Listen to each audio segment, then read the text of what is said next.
Happy Monday, everybody. We're into week 2 of Foundations, and every Monday what I like to do is my best of 1, best of 3 standard review. And so if you're new here, what I like to do is I like to use the Untapped Tracker to look at what deck has been performing the best between Bronze and Mythic over the last week's data. And this way I can kind of remove my own bias and kind of go off of what the tracker says. For best of 3, I like to look at the standard challenge, and this week we had the standard showcase as well. So some interesting decks being played there, which will usually filter down into what we see on the tracker in best of 3 as well. So the other thing too is I like to cover the matchup data as well as kind of the changes throughout the weeks, so that you can kind of treat them as alternatives, things to consider. And that way we can kind of talk about the same deck week after week without it getting too old, so that there's always at least something to talk about, something new. And then I also like to go over the cards that are best in your opening hand in case you are new to Magic or returning to Standard and need a little refresher with a little help with the mulligans. So with that, let's get started. So first up here is Mono-Red Aggro. It remains number 1 on Tier 1 according to the tracker for Bronze to Mythic. And this week we do see a couple of changes from last week, so we're dropping 2 copies of the Monastery Swiftspear and bringing in 1 copy of the Twisted Fealty, and this one's particularly nice against like Mono-Black, being able to take their big 6/6 demon.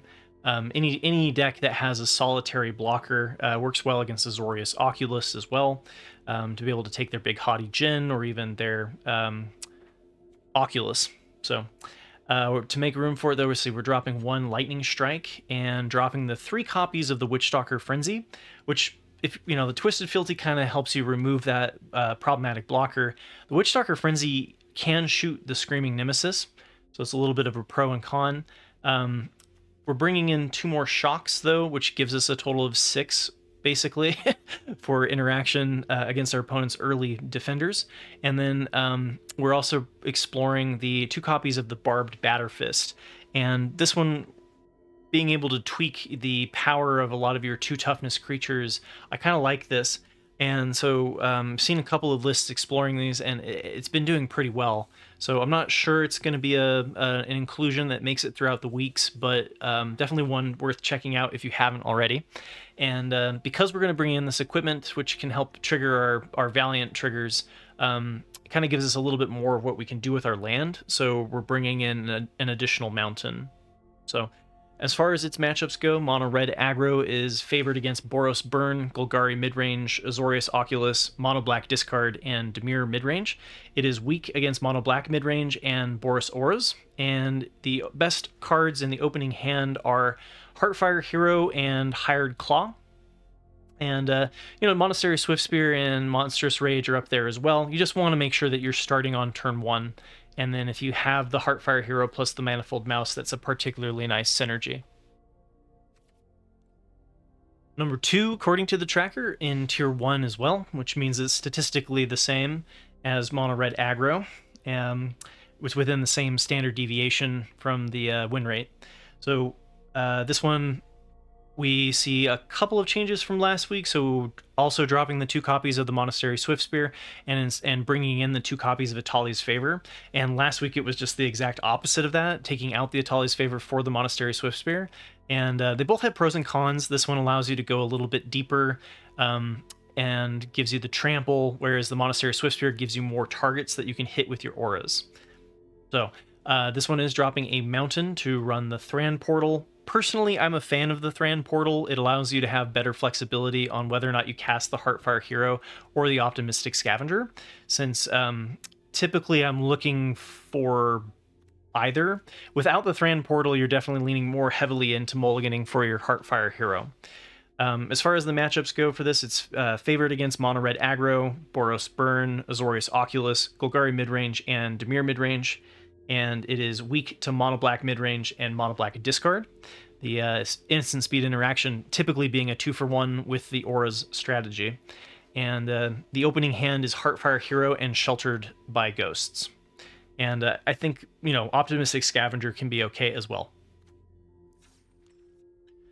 All right, and Third on the list is Mardu Aggro, and this one really is taking a lot from the Boros Auras strategy, so not too amazing to see it right behind Boros Auras. We do see some changes from last week, though, down 2 Monastery Swift Spears, so we can see that change happening at all 3 decks. Bringing in an additional Callous Sellsword, which is what we saw in Mardu Aggro in the weeks past, was running 2 copies here. Dropping the 1 copy of the Tali's Favor, and bringing back the Demonic Ruckus, which again we've seen in this archetype before. Dropping a Mountain and a Plains, and the Rockish Carnival, which is kind of the budget land, to bring in the more typical lands of the 2 more Battlefield Forge, so bringing those up to 4, and the 2 Thran Portals. So very similar strategy to Boros Auras, but it has the ability to fling with the Callous Sellsword, which is why it's called Mardu Aggro, to denote that you have the Burn Together strategy. So you do not need black, although Thran Portal does let you play the Callous Sellsword black side if you in a pinch. So, but you'd have to name black, so that it's not usually the route that you go. So this one's favored against Mono-Red Aggro, being able to kind of have a faster clock through the Callous Sellsword. It's favored against Azorius Oculus and Boros Burn. It's a coin flip against Boros Auras, and largely just being the same deck. And then it is weak against Mono-Black Midrange. Again, weak to that single point interaction. And the opening hand for this one is Heartfire Hero, Optimistic Scavenger, and Sheltered by Ghosts, just like Boros Auras. All right, number 4, according to the tracker, and the last deck in Tier 1 is Mono-Black Midrange. We see very few changes happening from last week, so we're bringing in 2 copies of the Soulstone Sanctuary and dropping 2 Swamps. The Soulstone Sanctuary has been pointed out is every creature type, so it works well for counting as additional demons to have something for your Unholy Annex. So there's some good synergies there. If you haven't checked out the Soulstone Sanctuary, I definitely recommend it. I explored it as well as Mirix and Mishra's Foundry on my gameplay video last week, and yeah, I definitely think that it fits well in the Mono-Black archetype. So Mono-Black itself is favored against Mono-Red Aggro, Boros Burn, Boros Auras, Mono-Black Discard, and Rakdos Aggro. Basically anything that's weak to the single point interaction of Mono-Black. And then it's a coin flip between Golgari Midrange, which is also running a whole bunch of removal in Mono-Black, and Dimir Midrange, which is also running the same black removal core. And then it is weak to Azorius Oculus, which kind of punishes that strategy of, you remove it and then they just keep bringing it back. The exception being whether or not, if you hit the Anoint with Affliction, then that card is not coming back. Still a very difficult matchup for Mono-Black Midrange, and it also performs poorly against Domain. And the best cards in the opening hand are Cutdown and Unholy Annex. Stop the early pressure, get your card, your game-winning bomb, right? The card advantage off of this is particularly nice. Next up is Tier 2, and Tier 2 is, it's a little bit worse than the first 4 that I talked about for the majority of people, but like I talked about in my meta breakers yesterday, you can take any deck to Mythic, so I think it's more important to find a deck that you enjoy playing and learn the ins and outs of it, and then you can take that deck to the top. But this is for people who are returning to Standard and maybe, looking for some guidance to, kind of as an introduction to the game, right? But then I also try to keep it something interesting for people who are watching every week. So Rakdos Aggro, we've talked about this one a lot. It's the top of Tier 2. This one's dropping the Fugitive Codebreaker for the Emberheart Challenger and taking out 4 mountains to bring in the Black Cleave Cliffs and the Sulphurous Springs, which ultimately you don't need. So the Mono-Black lands allow you to play the Callous Sellsword, but you can treat this as Mono-Red if you are low on wild cards for the lands. And the Fugitive Codebreaker versus Emberheart Challenger, they're kind of interchangeable. Fugitive Codebreaker does give you a little bit of a burst of dig later in the game if you can disguise it, whereas Emberheart Challenger gives you more dig just off of your combat tricks. So personally, I like the Emberheart Challenger over the Fugitive Codebreaker, but if you don't have 4 copies of the Emberheart Challenger, then the Fugitive Codebreaker can work. So this one is more fully leaning into the flinging strategy of the Callous Sellsword and trying to get the turn 3 win off of Slickshot Show Off. It is favored against Mono-Red Aggro, Boros Burn, Azorius Oculus, and Dimir Midrange. Anything that can kind of struggle to keep the interaction up to prevent you from popping off and doing the one-turn kill. It's a coin flip against Golgari Midrange, and it's weak to Mono-Black Midrange, Boros Auras, and Mono-Black Discard. And the opening hand data is the opening hand best performing cards in the opening hand. Sorry, is the Heartfire Hero and Monstrous Rage. Okay, number 6, according to the tracker, is Selesnya Rabbits in Tier 2, and we see the reverse of what we saw last week, which was dropping a Phineas and bringing in the Warren Warleader. I've been playing around with a little bit of Selesnya Rabbits and might actually do a gameplay video on this archetype. I've been exploring taking the top end out and the Knight Errant of Eos and going for more of a Sheltered by Ghosts strategy on Mightcaller. It hasn't been exactly perfect yet, but I do think that there's room for improvement in Selesnya Rabbits, and although we don't really see changes happening on the tracker, I think there's something different than what's being offered currently with this build. So just something that, like, if you are running your own Selesnya Rabbits, I think there's room to explore. We did get some really good 1-drops that, again, you'll see kind of what I've been exploring on Wednesday if all goes according to plan. So, but this deck is good against the Golgari Midrange, Mono-Black Discard, Azorius Oculus, Dimir Midrange, basically anything that is trying to rely on single point interaction to damage your strategy, because this strategy is going wide and has like the Pop Patch Recruit. Several ways that this deck punishes your opponent for single point interaction. And then Azorius Oculus is just, this deck is a faster tempo than the Azorius Oculus deck is. So it's more of a coin flip against Boros Burn and Mono-Black Midrange. And then it's weak to Mono-Red Aggro and Boros Auras because this is lacking a lot. This is running 0 interaction. As far as the opening hand goes, you should be looking for the Valley Mightcaller or the Pop Hatch Recruit. This deck definitely wants to be starting on 1, and these cards are excellent at that for sure. Number 7, according to the tracker, is Mono-Black Skeletons, and also in Tier 2.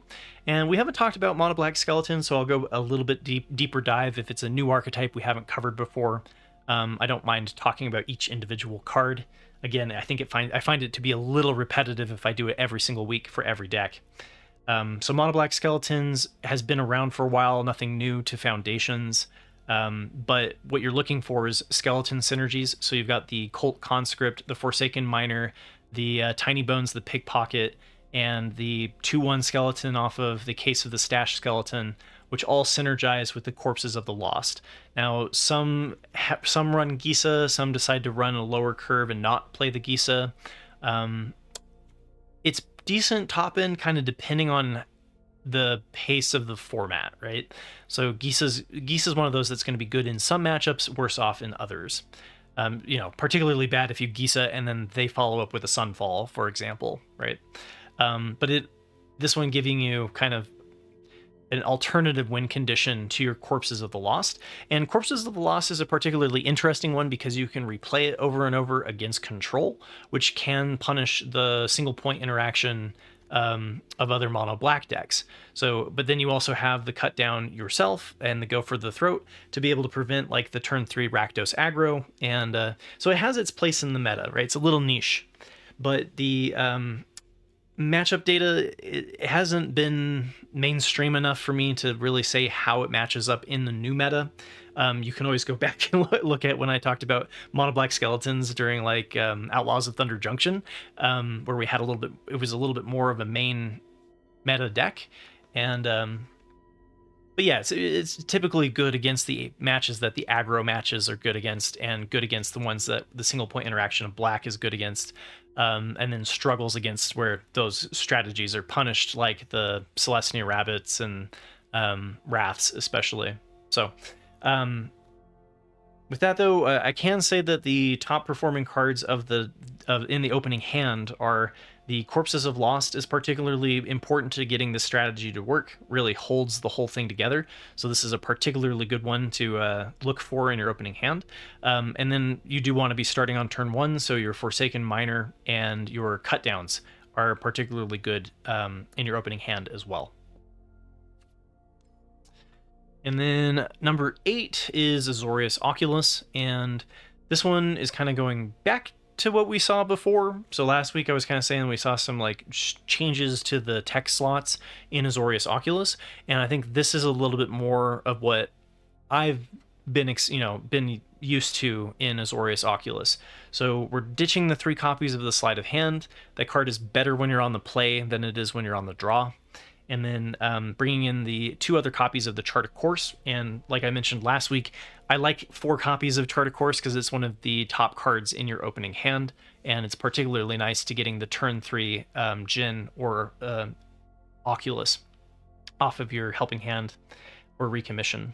So we're dropping the 2 copies of Elspeth's Smite, which is a little bit better against the Heartfire hero decks, and dropping 2 copies of the Into the Floodmaw and replacing them with the Afara's Dispersal. So we still have the 2 bounce. We're also dropping the Phantom Interference and running the Soul Partition instead. And this is a way that you can protect your Jin or your Oculus as well. So don't forget that you can target your own creature and replay it. You can also use it as a way to exile things like the Unholy Annex that your opponent is playing. So it has some flexibility in what you can use this for. And then the Afara's Dispersal gives you that bounce without the downside of, with the addition of giving you a Surveil, right? So this one can bounce non-land permanents and creatures. If you bounce a non-land permanent, then they get a fish. This one just has to be creatures, but then you get a Surveil 2, which allows you to kind of enable your recommission or your helping hand. So pros and cons either way. We're dropping the Temporary Lockdown this week. Again, that one's a tech card that you would bring in against the Boros Auras, but because a good chunk of the deck is blue, it is actually a little bit taxing to bring in the 1 double pip white. And so if you do that, you're going to want to bring in more planes like we saw last week. And bringing in the 4 copies of the Founding the Third Path. And this is, I really like this one in combo with the Picklock Prankster. Allows you to mill a lot of cards and get your combo going. We're dropping 2 planes and 3 islands and the Temple of Enlightenment to bring back the 4 copies of the Darker Wastes and 1 more copy of the Meticulous Archive. Again, you can Surveil, the dream is to Surveil Abhorrent Oculus or Haughty Jin on turn 1, and then on turn 2, hit it with the Recommission or the Helping Hand. So I like running a full 4 of these. I think that works pretty well. And then we've got, bringing back another Seachrome Coast. So I'd say this, kind of returning back to what we saw in Duskborn here in the second week. And it's favored against Mono-Black Midrange, Golgari Midrange, Mono-Black Discard, and Dimir Midrange. Again, kind of punishing a lot of the decks that have that Mono-Black removal. It's weak to Mono-Red Aggro and Boros Auras, Boros Burn. So kind of there's a rock, paper, scissors kind of going on in the best of 1 meta. And because this deck has little to, you have a couple of tools like Into the Floodmaw, Afara's Dispersal, Elspeth's Smite, where you can kind of disrupt the aggro strategies, but it tends to be a little bit inconsistent about whether or not you hit those cards at the right time, right? So overall, and the opening hand is Afara's Dispersal and Founding the Third Path. Any way to kind of enable your combo. And then I think the third one was the Chart of Course. So looking for ways to kind of like stall your opponent as well as just enable putting things into your graveyard. All right, so we had a busy day, or busy weekend, and so we've got 2 tournaments on Saturday to talk about, as well as the Standard Showcase, and then Sunday's tournament as well. So lots of Magic the Gathering happening in Standard. So number 1 on Saturday, at least in the first tournament, was Golgari Midrange, and we talked about this one last week. So this one was by Shadow Titan 1, and we're dropping the 2 copies of the Scavenging Ooze, which was some good graveyard hate, helps out against Azorius Oculus. 2 to bring in a Preacher of the Schism, and it's a nice kind of mid-range threat, bringing in an additional copy of the Duress in the main, and then one copy of the Maelstrom Pulse. Now, this one is being explored right now. It helps out against any deck that has multiple permanents with the same name. So Domain, whether or not they've played multiple copies of Up the Beanstalk, but it also is able to attack the 2/1 flyers off of Overlord of the Mistmoors, and I think is being played as an option, explored as an option against Mono-White Control and Domain. So we'll see if this one becomes a core slot. I think it's a little meta dependent personally. And if I'm missing something too, because I don't capture everything. If you can think of a specific matchup that Maelstrom Pulse is particularly good in, please share in the comments below. So we're also dropping one Cut Down and one Fountain Port to play the Soulstone Sanctuary, again with the demon synergies that Golgari Midrange is bringing in. As far as the best of 3 sideboard goes, we do see some changes. Aklazot's Deepest Betrayal got dropped, which is a good stabilizing force against aggro. Dropping 1 Duress, and because we brought it into the main, dropping 2 Harvester of Misery, and that's another one that's particularly good against like mono white, the tokens being able to wipe the board. And we're dropping 2 copies of Liliana of the Veil and the 2 copies of the Tranquil Frillback, which is another graveyard hate and can be used against like Azorius Oculus. And instead we're bringing in 2 copies of the Choking Miasma, which would then be your kind of, I guess, sweeper, like the Harvester of Misery against Mono White. We're bringing in 1 copy of Cut Down, 1 additional copy of Cut Down in the sideboard. So you'd want to sub this in against Gruul Aggro, Mono-Red Aggro, any of the aggro decks. And then we've also got 2 copies of the Ghost Vacuum, which would be the sideboard of choice for this pilot against Azorius Oculus. And then we have the Maelstrom Pulse, 2nd copy. Again, I think this is a tech card mostly against Domain, because the Golgari versus Domain matchup is pretty bad. So we need something to kind of help out in that matchup.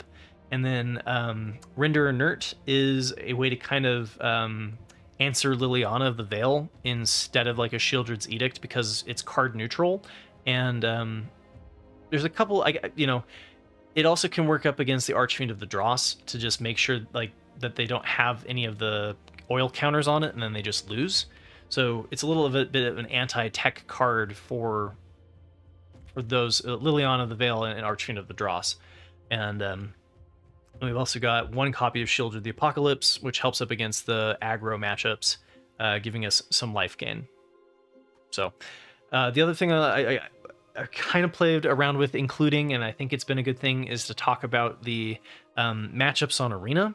So it's a little bit of an asterisk, because like a best of 3 deck can vary dramatically on how it's performing based off of its sideboard. So I'm always a little hesitant to do the best of 3 matchup data. But in general, in broad terms, Golgari Midrange is favored against Boros Burn and Gruul Prowess, or Gruul Aggro. It's a coin flip against Mono-Red Aggro, Azorius Oculus, and Mono-Black Demons, and then is weak to Dimir Midrange, Domain, and Mono-White Control. Number 2 on Saturday was Gruul Prowess, or Gruul Aggro, by Casa. And they dropped the Hired Claws to bring in the Questing Druids. So this is a little bit more of an actual Gruul Aggro deck rather than the Mono-Red deck that was playing Paw Patch Recruit in the sideboard. So this one being a little bit more actually red-green. And we're bringing in the Bushwhacks, and we've seen these before in previous weeks, dropping the Witchstalker's Frenzy, and bringing in the Might of the Meek and the Snakeskin Veil. And to make room for the more green cards, we're dropping a Mountain and 2 Rockface Villages to bring in the Carplusian Forest and 1 Restless Ridgeline. So kind of reverting back to what the Gruul Aggro from times past, right?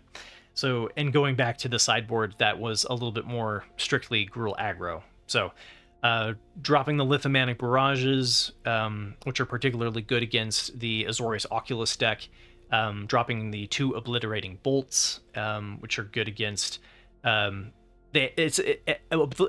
Bolt exiles, so it's good against like the Dimir Midrange, where you've got the Slasher and the Enduring Curiosity that keep coming back and are kind of like sticky, annoying threats. It also works okay against exiling the Haughty Djinn. So, but we've seen kind of people moving away from that direction. So the Paw Patch formation, this one's particularly nice, being able to destroy enchantments and creatures with flying. So like the Unholy Annex in whatever black X deck we're talking about. And then also good at Domain because it kills up the Beanstalk and Atraxa. And we're dropping the 4 copies of the Rask's Forge and going back to the Innkeeper's Talent as a way to kind of continuously trigger the Valiant. And depending on how much hate there is, I'm not sure which one's positioned better, the Forge or the Talent. Right now it feels like the Rask's Forge has a lot of hate, whereas maybe a little bit less so for the Innkeeper's Talent. And then pick your poison. This one also... I did a sideboard weeks ago. You can use this against other like Slickshot show-off decks because of the Edict for a creature with flying. That also allows it to work pretty well against Azorius Oculus. And then it's also good if they are, have a problematic enchantment or artifact. So, like I mentioned, the Mono-Black, Domain, etc. 2 Questing Druids in the side. So there's Questing Druid is one of those that's like it's better in some matchups, worse in others. So you can bring that up to a full playset of 4 if you want to bring in the Questing Druids. And then 3 Scorching Shots and 1 Snakeskin Veil. And if you go back and you look at like the sideboard strategies that I've done in the past, this is really close, if not the exact same list as one from several weeks ago. I'm pretty sure I've done a sideboard guide for it. All right, we've got 3 different copies or 3 different versions of Dimir Midrange this week, and Dimir Midrange is a very popular pick in the tournament scene. If you are practicing for an RCQ, definitely have a strategy for Dimir Midrange. I think you can also say that about Golgari Midrange, are 2 very popular decks. So this one was Dimir Midrange by Hamuda. Took down the other tournament on Saturday, and if we compare it to last week, we can see that they dropped 1 copy of the Unstoppable Slasher to bring in an additional copy of Preacher of the Schism. Again, this is a particularly good card at blocking early pressure, and then also in mid-range matchups where you're getting advantage off of that card, the card draw. And then we're dropping 1 3 Steps Ahead, and the 2 Spell Stutters to bring in an additional copy of Anoint with Affliction, good for the mirror match with other problematic, slasher. Can also exile problematic like Mosswood Dread Knight and Golgari. Has some decent targets right now. And bringing in the 2 copies of the Phantom Interference. So the upside to Phantom Interference is it's a quench instead of just the 1 tax on Spell Stutter, but it's a little bit more, it's 1 more expensive to cast. And then the best of 3 sideboard is pretty much the same as what we talked about last week, except for has 1 less Anoint with Affliction. Again, bringing this in against mana value 3 or less that are problematic. And it also works up against like Gruul Prowess to get rid of the Heartfire hero without taking any damage in a pinch. I mean, you can kind of achieve that with the cut down as well. But the 3 Steps Ahead has been moved to the sideboard. And the longer the game is, the more dependent on they are like on 5 cost wraths like Sunfall, then the better Cancel or 3 Steps Ahead starts to look.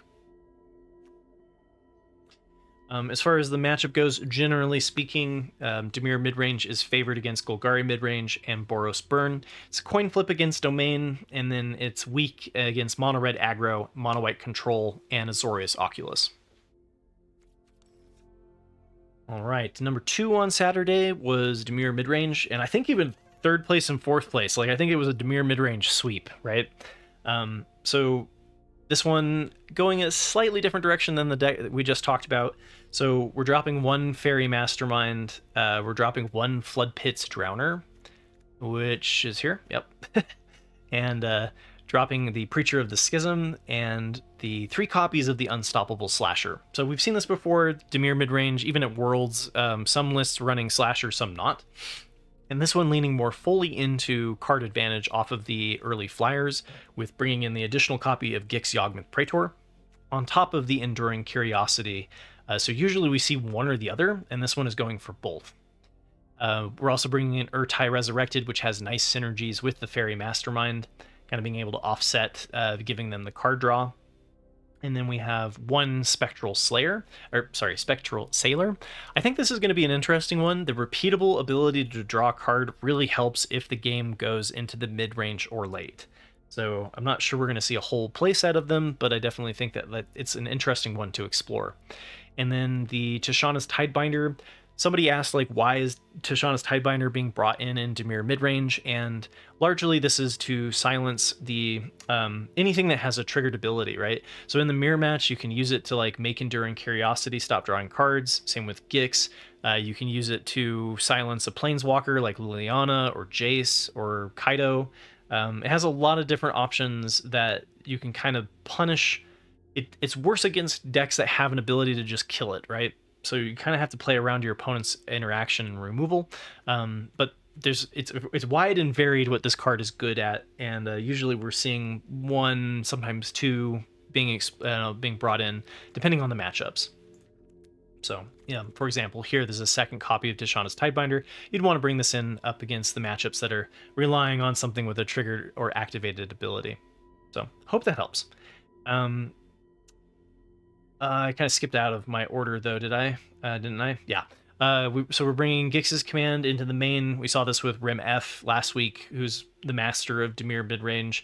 Kind of depends on what the meta is, and the meta, I think, it looks pretty well for having Gix's Command main boarded. So particularly good at punishing any of the go wide strategies, but also giving you stabilization against aggro with the lifelink. And then to a lesser extent, being able to give you additional fuel against control. But that one tends to be the less used mode. So, yeah, like I mentioned, we're dropping this, or no, this one's also dropping the Spell Stutter and bringing in 2 Phantom Interference instead. So it depends on kind of what the meta's like. You can use Spell Stutter when the meta isn't anticipating Spell Stutter, but then as soon as your opponent is going to wait one more turn to be able to pay the Spell Stutter, then the Phantom Interference becomes better, right? So we're going to see kind of this cat and mouse, or at least we do typically see a cat and mouse throughout the weeks between whether or not you're running Spell Stutter or Phantom Interference. And then this one's dropping the Undercity Sewers to bring in an additional copy of the Underground River. So as far as the best of 3 sideboard, we see also dropping an Anoint with Affliction, dropping the 2 copies of Gix's Command from the sideboard, and dropping Kaido, Bane of Nightmares. Some lists run 3, Shieldred the Apocalypse, and Tishana's Tidebinder. So since one's been moved to the main, and then we've got Aklazot's Deepest Betrayal. This one's nice against, like, I like it in the mirror match. I like it against Gruul Aggro. I like it against Mono-Red Aggro. Anything that, like, where the lifelink is kind of beneficial, and then in matchups where your opponent has a difficult time exiling it, right? Not a great card to bring in against mono-white control or domain that has an easier time exiling and getting rid of the Aklazot's Deepest Betrayal. And we're bringing in a 3rd copy of Duress in the sideboard. Again, this is good against control matchups, anything that's a lot of non-creature, non-land strategies. We're bringing in 3 copies of Preacher of the Schism in the sideboard. And I like this one because you can kind of bring it in the matchups where it's beneficial, and then take it out if it's in one of those matchups where they like have the Wraths and can kind of easily answer the Preacher of the Schism. And we also have 1 copy of the Withering Torment, and I like this one too for kind of breaking the Unholy Annex domain with Up the Beanstalk. Anything that has both an enchantment and a creature target that's kind of slower, where you're not getting super pressured, and so losing the 2 life isn't super detrimental. All right, on to the Standard Showcase. So the Standard Showcase is like a special tournament. It doesn't happen every week. So this one's a little bit a bigger deal than we have in some weeks, right? So maybe I should have started off with the Standard Showcase. But number 1 was taken down by Mono-Red Aggro by Fingers 1991. And we haven't talked about Mono-Red Aggro yet in Foundations, so it's very similar to the list that we talked about in Worlds. The only difference is happening in the sideboard. So you have the kind of mouse trifecta of Heartfire Hero, Emberheart Challenger, and Manifold Mouse. Hired Claw And you see this deck in Best of 1 a lot too, right? So we've got the Monstrous Rage, Swift Spear, Burst Lightning, Screaming Nemesis, and the Witchstalker Frenzy. So you can shoot your own Nemesis. You've got the Rockface Villages for triggering the Valiants over and over. And so let's get to the sideboard. Now, Jay Campos, who was one of the recent YouTube members, had just requested a kind of what deck should I explore, and I told them, since they were used to playing Mono-Red Aggro in Best of 1, that one of the greatest ways to, or the easiest ways to transition into learning Best of 3 would then be to try out Mono-Red Aggro in Best of 3. And it's in a really good spot right now, especially on climbing the arena ladder. So if you haven't checked it out, I recommend it. And I think that this list is, you know, an updated sideboard to kind of the current meta as opposed to the world's meta, right? Now, I wrote a full sideboard available for those who are members for J Campos, and so consider that if you'd like to support the channel and kind of help out my shenanigans. So the tweaks to the sideboard, I guess I could have brought up what was in Worlds and then compared it. I didn't do that, so we're kind of just going to walk through it. So the Lithomantic Barrages are great against white and blue decks, right? You can bring it in against mono-white control. You can bring it in against like Dimir Midrange. You definitely want to bring it in against Azorius Oculus with their white-blue flyers, right? Torch the Tower is one that's nice against, like, you can sideboard it in against the aggro matchups, right? When you're up against the mirror match, it's particularly nice on the draw to be able to kind of slow your opponent's plays down. Sunspine Lynx is particularly nice at punishing decks that have a lot of non-basic lands, so Dimir Midrange and Domain. Dimir Midrange can also bring in Shieldred the Apocalypse to kind of gain life against the mono-red strategy, so Sunspine Lynx is a good answer to kind of stop that strategy from happening. 3 copies of Twisted Fealty. This one's going to punish any of the Archfiend of the Dross, any of the large demon decks being able to just take their one big blocker and then hit them with it. For the most part, just the bigger the threats, the better. Can work it well against in Azorius Oculus to be able to take a big Haughty Djinn. Can take an Atraxa in Domain. There's lots of good targets for the Twisted Fealty. And then 3 copies of the Urbrask's Forge, and you're going to bring this one in against decks that are bad at killing artifacts, right? So black tends to be particularly bad at killing artifacts, and mono red in the mirror match, some people like to bring in the Urbrask's Forge, some people don't. But it kind of helps the deck have an inevitability that as long as they don't have an easy answer for an artifact, then Urbrask's Forge can kind of run away with the game. All right, and then number 2 was Domain by Jumba. And this is very similar to what we talked about last week. So it's running the Zur Eternal Schemer, which allows you to turn your impending enchantments into lifelink, death touch, hexproof creatures, and that absolutely just pound into your opponent. They have the mana cost of their full mana cost, so like 5 or 6 or 7, sorry. Even if you're doing your impending cost, so you do trigger draws off of the Up the Beanstalk, which is a particularly nice synergy. And then Overlord of the Hauntwoods creates a land that is every basic land type, which works with Domain for the Leyline Binding and the Herd Migration. And this week we're seeing 2 copies of Split Up being run instead of the 2 copies of Temporary Lockdown. And jury's still out on whether or not Split Up is just better than Temporary Lockdown. There's kind of pros and cons to both, right?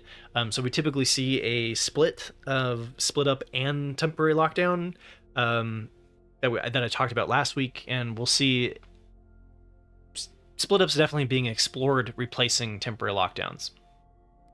As far as the sideboard goes, we do see a rework here. So we've got the removing the Ghost Vacuums, which are good against Azorius Oculus, removing 1 copy of Negate, which is good against the Mirror Match and other control matchups, dropping the 3 copies of the Not on My Watch, which is the exile target attacking creature, is a decent control option, but I think inferior to the authority of the consoles. And we're dropping the 1 Temporary Lockdown that was in the sideboard.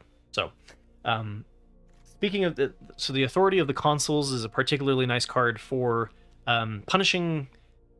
One of the weaknesses to Domain is you would play a Sunfall, and then your opponent would play something like Imidane's Recruiter and hidden with a whole bunch of haste.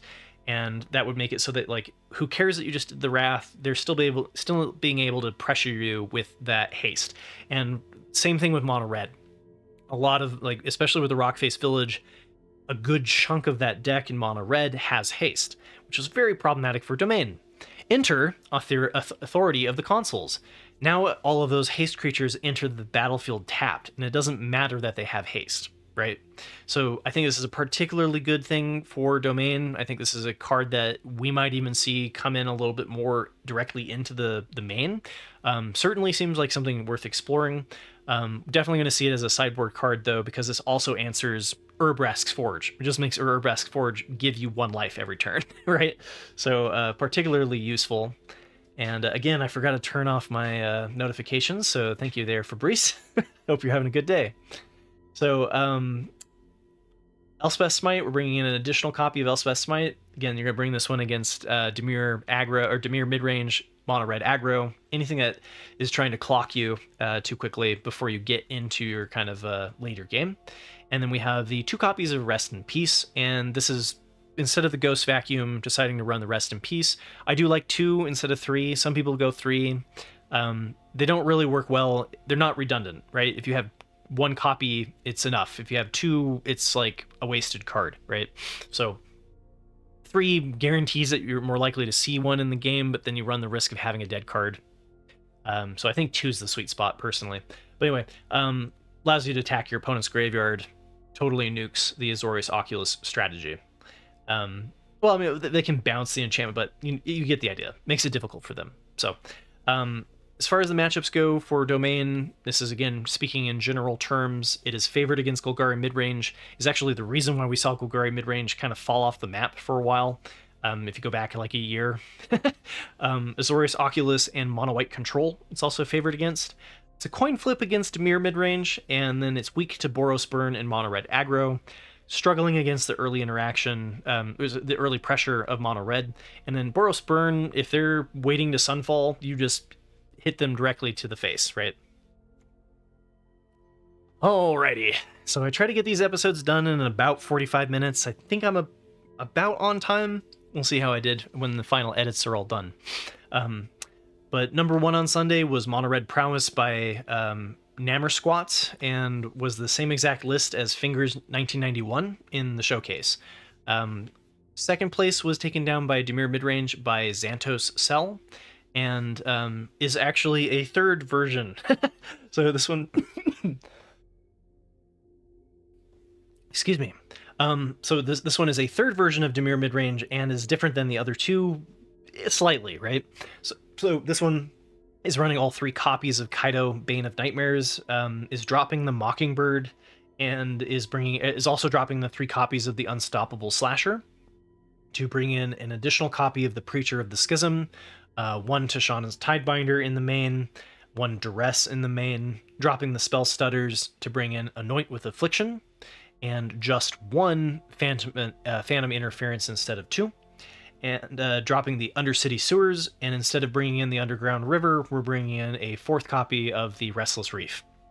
So, best of 3 sideboard is dropping the Anoint with Affliction as well. Gix's Command was being dropped by 1 here. Still have 1 copy, but dropped 1. Kaido got moved to the main. Malicious Eclipse got dropped, and the Shieldred the Apocalypse got down to 1 copy instead of 2. And instead, we're bringing in Aklazot's Deepest Betrayal. Again, a good stabilizing force, similar to Shieldred the Apocalypse. Has similarities to Shieldred the Apocalypse. This gets a little bit more punished by Sunfall, because it's a little bit more expensive. And we're also seeing Blot Out. Blot Out is a good way to exile the most expensive things, so it's good against other Aklazot's Deepest Betrayal. It's also good against like Enduring Curiosity and Dimir Control, Dimir Midrange.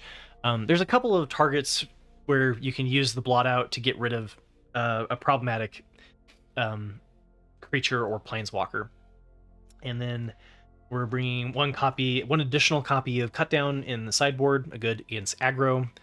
one additional copy of Ghost Vacuum, this one again for Azorius Oculus, and then one 3 Steps Ahead. I like this one against the 5-costed Wraths of Light Domain, personally. So hope that helps you kind of have an understanding of the best of 1 and best of 3 meta. I hope that helps you with the sideboard strategies. Of course, if you have any questions, feel free to hit me up in the comments. If you want to help support the channel, one of the best ways to do that is become a YouTube member, and then I'll can nerd it up all day with you. And you can also contemplate becoming a Twitch subscriber. I do occasionally stream on Twitch. I used to stream Monday through Friday. Kind of had to dial it back as I got a real job. So, but I do love talking about Magic the Gathering, and I do like helping people kind of get acquainted to Standard, which I think is in a really good spot right now. So good luck climbing the ladder and crushing your matches, and I will catch you all tomorrow for the community deck tech. So take care, everybody.